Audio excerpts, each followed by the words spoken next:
Украине и Молдове открыли двери к Евросоюзу, армия дронов отправилась на фронт, а Израиль практически захватил сектор Газа. Обо всем этом расскажу подробнее в эфире «Нехта». Самые важные и интересные новости. Патрушев снова угрожает ядерным оружием, только теперь американским. Их безответственные действия не только способствуют обострению старых и появлению новых кризисов, но и препятствуют мирному урегулированию конфликтов.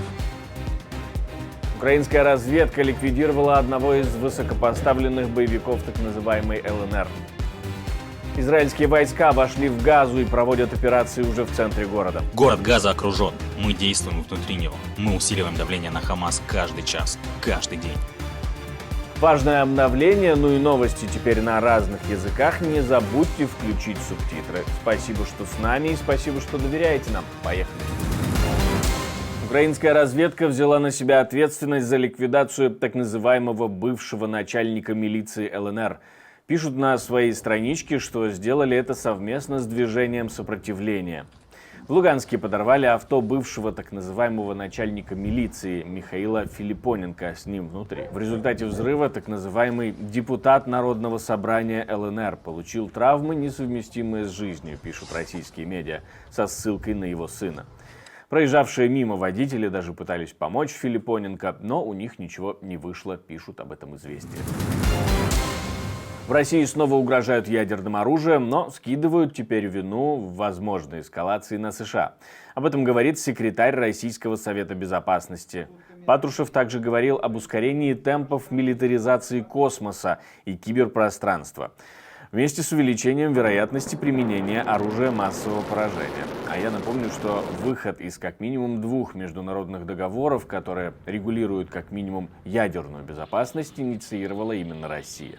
Закономерным следствием деструктивной политики США стало ухудшение ситуации в области глобальной безопасности. Их безответственные действия не только способствуют обострению старых и появлению новых кризисов, но и препятствуют мирному урегулированию конфликтов, что мы сегодня можем наблюдать на Ближнем Востоке. Более того, они стимулируют рост общих угроз и вызовов, включая терроризм, наркотрафик, транснациональную организованную преступность. Повышается риск применения ядерного, химического и биологического оружия. Его высказывания последовали сразу за критикой Соединенными Штатами Америки принятого во вторник решения России о выходе из договора об обычных вооруженных силах в Европе. Соглашение о безопасности, которое было заключено после окончания Холодной войны. В Вашингтоне заявляли, что это решение свидетельствует о пренебрежении Москвой контролем над вооружениями, а американские официальные лица предупредили, что Россия теперь может применить с большей вероятностью тактическое ядерное оружие в Украине. Армия дронов отправляется на фронт, говорит украинский министр трансформации. На линию боевых действий отправили более 900 дронов. В партии уже известные нам «Мавики», «Вампиры» и «Эвенджеры». Также на фронт отправили секретные дроны. Их характеристики и преимущества пока не раскрывают. Также передаем сотни дронов, о которых пока рассказывать не стоит. Однако оккупанты почувствуют на себе силу инноваций. Большая часть беспилотников, которые отправились на фронт в армии дронов украинского производства. Вашингтон разоряет Европу, об этом нам сообщает Сергей Лавров. Чем именно? Дорогим американским газом. Причем все против, но все покупают. Вашингтон, по сути дела, разоряет своих европейских вассалов и дает заработать своему военно-промышленному комплексу, навязал и продолжает навязывать Европейскому Союзу дорогой американский сжиженный природный газ, вынуждает своими эгоистичными законами европейские компании переводить предприятия за океан, туда, где базовые издержки бизнеса меньше. Ну и заставляя Евросоюз отказаться от всего российского, Вашингтон продолжает при этом покупать у России уран и другие критические материалы. За последние 1,5 года по очень скромным, консервативным оценкам европейский бизнес потерял из-за западных односторонних санкций до 250 миллиардов евро. Это большая цифра. Правда, еще он говорит, что войну в Украине развязал Запад руками Украины против России. И говорит, что все 17 тысяч санкций, которые введены против Федерации, все равно не работают. Парламент Турции объявил бойкот компаниям, поддерживающим Израиль. Об этом пишет Associated Press. Продукция этих компаний не будет продаваться в кафе, ресторанах и чайных. Такое решение принял спикер парламента Нуман Куртулуш, руководствуясь общественным возмущением, как он говорит, и его поддержало Великое национальное собрание. Какие именно компании попадут под эти ограничения, не говорится. Но турецкие медиа пишут немного в другом ракурсе. Пишут, что сами депутаты турецкого парламента отказались использовать продукцию таких компаний. В Великом национальном собрании Турции мы не будем использовать продукцию компаний, поддерживающих агрессию Израиля. Отныне мы ничего не будем покупать и собираемся выбросить то, что когда-то купили. Еврокомиссия рекомендовала начать переговоры о вступлении Украины и Молдовы в Евросоюз. Комиссия обнародовала ежегодный отчет, который включает оценку возможности расширения Союза на Украину и Молдову. Ну и теперь Урсула фон дер Ляйен подтверждает, что Еврокомиссия дает зеленый свет Украине и Молдове. Основной прогресс был достигнут в сфере конституционного правосудия, реформе отбора Высшего Совета правосудия, антикоррупционной программе, борьбе с отмыванием денег, важных мерах по сдерживанию олигархов в общественной жизни. Также новый закон о медиа и прогресс в отношении национальных меньшинств. Еврокомиссия каждый год публикует отчет об оценке прогресса стран-кандидатов на их пути в реализации реформ, которые являются частью членства в ЕС.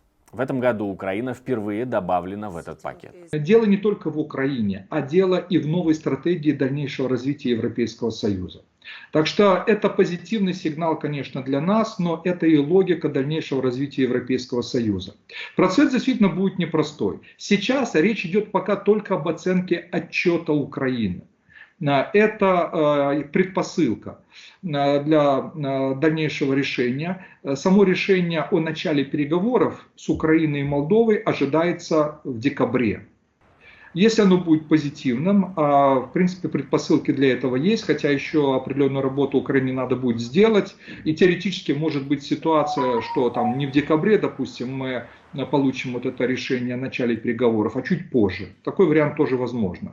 Я думаю, тут принципиально не сроки, а само решение о начале переговоров. Ну, например, украинские аграрники готовы отказаться, например, от субсидий европейских. Это будет очень сложный вопрос. Ну, об этом уже много пишут, что вот, мол, Украина заберет на себя, ну, из-за масштабов страны и экономики, заберет на себя львиную долю субсидий, которые сейчас получают многие восточноевропейские страны.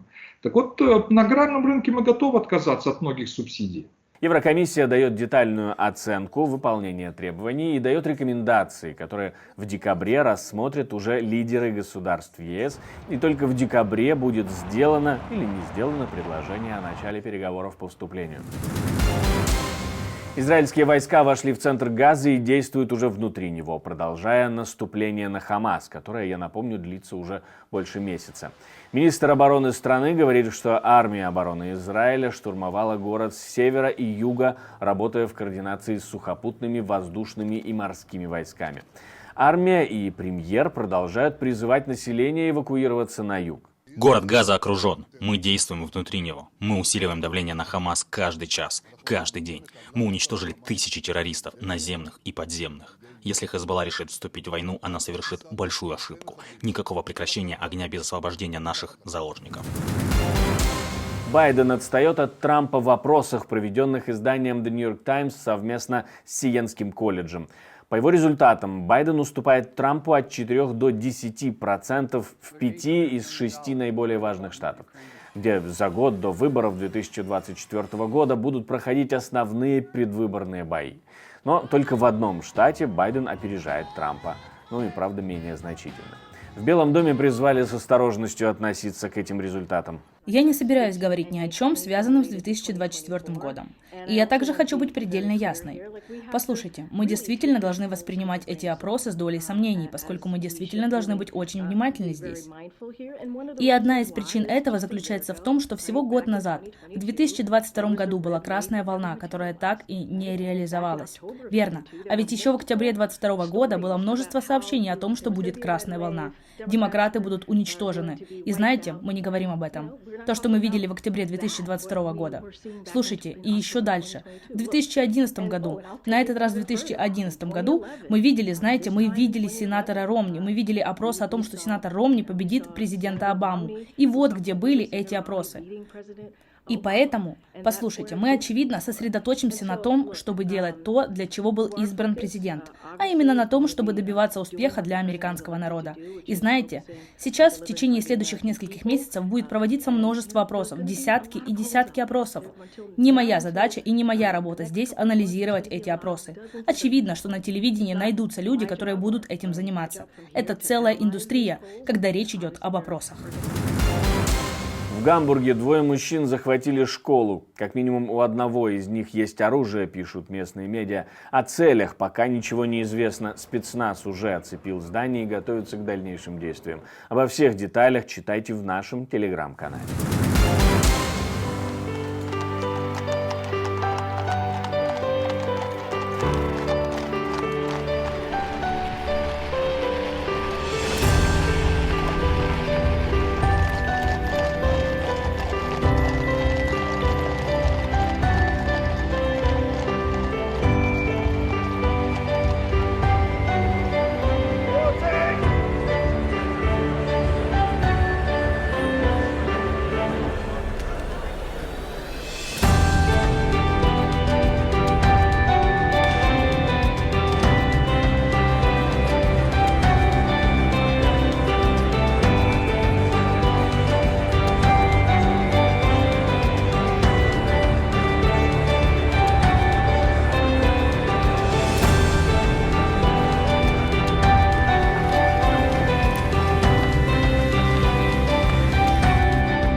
My lords and members of the House of Commons, it is mindful of a legacy of service and devotion to this country set by my beloved mother, the late Queen, that I deliver this, the first King's speech in over 70 years. My government will, in all respects, seek to make long-term decisions in the interests of future generations. Спасибо, что смотрите, спасибо за доверие, жду ваших комментариев, лайков и репостов, как обычно. Хочу знать, что вы думаете, хочу знать ваши отношения ко всему, что происходит в мире. Ну а у меня на этом все, до встречи и хороших вам новостей.